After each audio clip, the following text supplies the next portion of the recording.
really is one of your most inconsiderate traits. We've talked about this, especially in the morning. John, you need to remember to pick up the dry cleaning and bring home something for dinner. Oh, and not that chicken like you did last time. That was just the worst. Oh, and you need to... John? Yes, dear. How often would you say you have these thoughts of suicide? No, I wouldn't say often at all. No, not often, no. I'm actually feeling pretty good. I'm feeling really good, generally.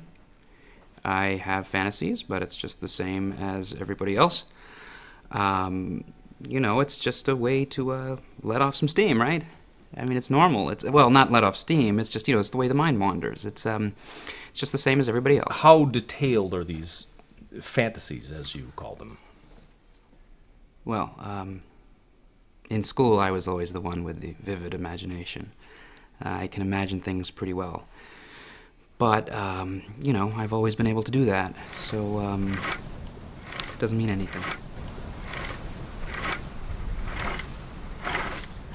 I thought I told you to buy a different lawn seed last spring. This is exactly what I knew would happen if we didn't buy the right seed. My mother said that Mary's lawn looks gorgeous, like something you could golf on. Mary said that her husband took an afternoon, went to Home Depot, bought the good seed, and then personally seeded their lawn all by himself. And now it looks like something you could photograph for home and garden if you wanted to. Just bring me the weed killer. Yes, dear. Are you having trouble sleeping? Well, my wife snores. I mean, sometimes I can't sleep, but I don't need a lot of sleep.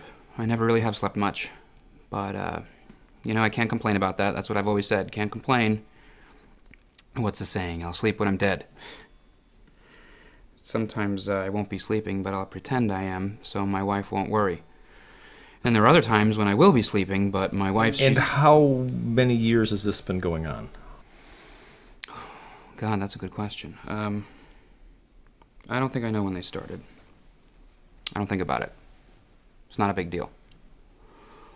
I mean, everybody imagines their own funeral, right? So, yeah, I couldn't even begin to tell you when they first started. They aren't really... Have you lost your appetite? So Janie and I went shopping for new shoes today, and the shoes she found, these were some gorgeous shoes. Anyway, she is such a sweetheart, and she said, you really should get these shoes too. I mean, you know how most women don't want you to have what they have? Not Janie. But I said, no thank you, I can't afford new shoes today. And she said, your husband really needs to get a new job. It's ridiculous what they're paying you over there. And that you still work there. And it's just a crime. And she's saying all this, I didn't say a thing. And then the sales clerk came over, and he agreed. And then he says, and what have we learned from this? Some husbands just need to be pushed to fulfill their potential. Then we laughed. Isn't that funny? Yes, dear. John. John, you are showing all the signs of a complete psychotic breakdown. Now listen to me very carefully. You are clinically depressed. You are quite seriously suicidal. You are about one step away from complete psychotic episodes if you're not having them already. You're telling yourself you're feeling okay, and you're trying to delude me into thinking you've got things under control. You have many years of hard work ahead of you, but I am absolutely confident that when you're done, you'll begin to feel happy.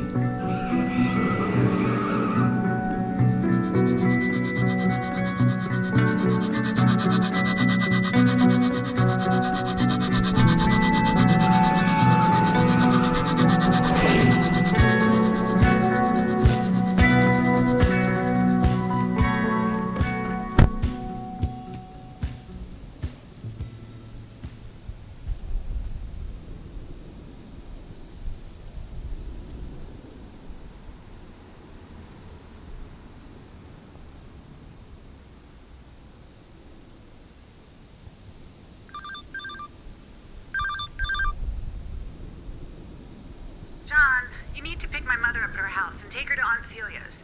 She doesn't want to take a cab again. No. What? Stop talking and listen to me for a minute. I'm not going to pick up and deliver your mother. Your mother can take a cab. And I don't want to be compared to a sardine anymore.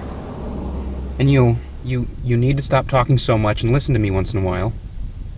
And I don't want to hear anything about my job ever again.